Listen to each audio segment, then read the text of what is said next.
রেলগাড়ির কামরায় হঠাৎ দেখা, ভাবিনি সম্ভব হবে কোনো দিন। আগে ওকে বারবার দেখেছি লাল রঙের শাড়িতে, ডালিম ফুলের মতো রাঙা।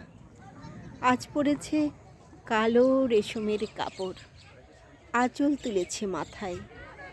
মনে হলো কালো রঙে একটা গভীর দূরত্ব ঘনিয়ে নিয়েছে নিজের চারদিকে, যে দূরত্ব সর্ষে ক্ষেতের শেষ সীমানায়, শাল বনের নীলাঞ্জনে। থমকে গেল আমার সমস্ত মনটা।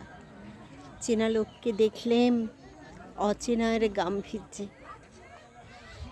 হঠাৎ খবরের কাগজ ফেলে দিয়ে আমাকে করলে নমস্কার। সমাজবিধির পথ গেল খুলে। আলাপ করলেম শুরু, কেমন আছো, কেমন চলছে সংসার। সে রইল জানালার বাইরের দিকে তাকিয়ে, কাছের দূরের ছোঁয়াচ পার হওয়া চাহনিতে।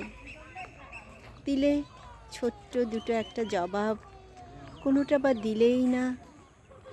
বুঝিয়ে দিল হাতের অস্থিরতায় কেন এসব কথা।